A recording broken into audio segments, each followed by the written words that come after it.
Day 11 of my journey from $100 to consistency. So, ito yung naging trades ko today. Share ko paano ako nag-plot ng key levels and nag-execute around those areas.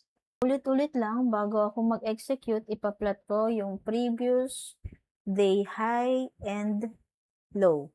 Then switch to 15 minutes to plot the Darvas box.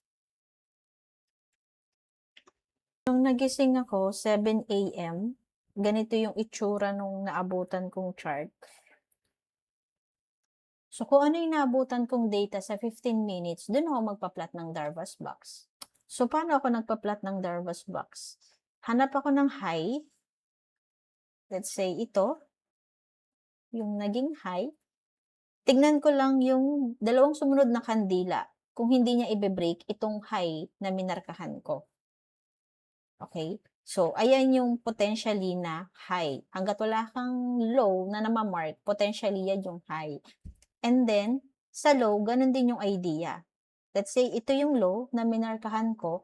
Tingnan ko lang ulit yung sumunod na dalawang kandila kung hindi na bababa sa low na to. Pag hindi na bumaba sa low na to, yun na, yung namarkahan na high and low, yun na yung magiging box. Yan. Yan na. So, 7 a.m., ito yung naabutan kong data. So, nag-plot lang ako ng nag-plot kung merong ipa-plot. And then, for long, ang iniintay ko na key level for Darvas box is magkakaroon ng breakout sa Darvas box. Tapos, babalik either DB50 or DB bottom. Hindi basta balik. Dapat sa pagbalik niya, meron siyang reaction sa mga levels na yun.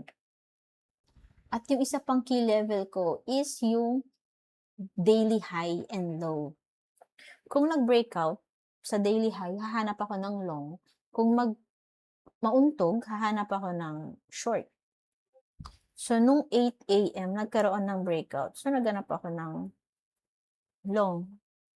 So, yung first trade ko, 1 minute for execution. Around 8. To. Dito ako naghanap ng 4 long. Binili ko to. Stop loss ako. So, well, wala. First trade cut.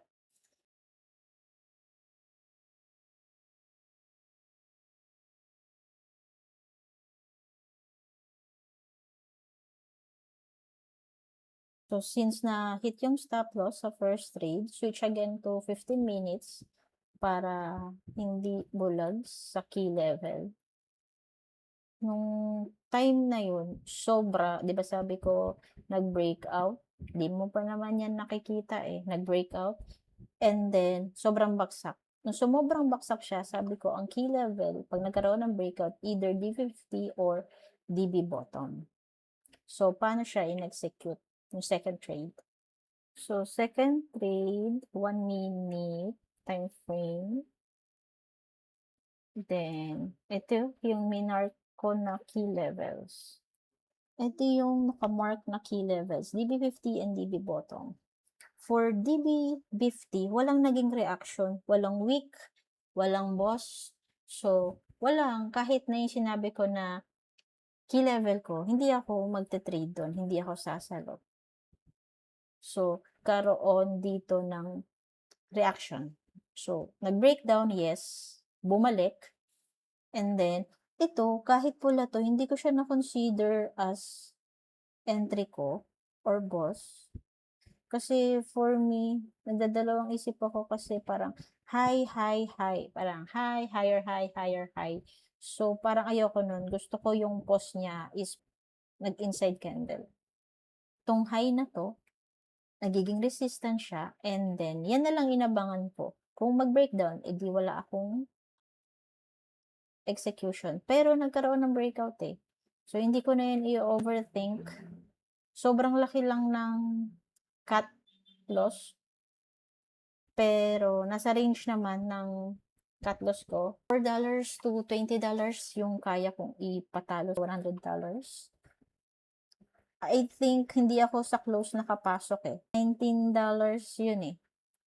Tapos sabi ko rin, may parang rules ako na kapag malaki yung ni-risk ko, let's say umabot na yan almost $20, okay na ako sa 1:1 instead na 1:2.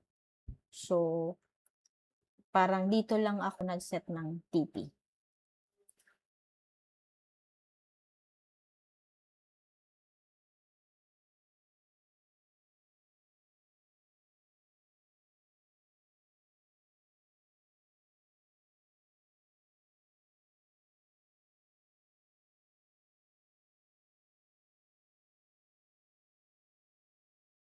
So, yun yung naging trades ko today. Dalawa, isang talo, isang panalo, pero overall, positive pa din. Hindi mo na ako nagfo-focus how much yung napapanalunan ko, kundi ang question is na-execute ko ba ng maayos yung process na meron ako. Kasi madali nang magtaas ng kapital. For me lang, madali nang magtaas ng kapital kapag marunong na akong sumunod sa process. And alam mo yun, lalo to, nag 1 hour lang ako, pero lumipad pa. Alam mo yun, parang ginagamot ko yung emotion na okay lang. Okay na yun. Done for today na. Yun lang. Thank you so much. Thank you, Lord. Thank you guys for watching.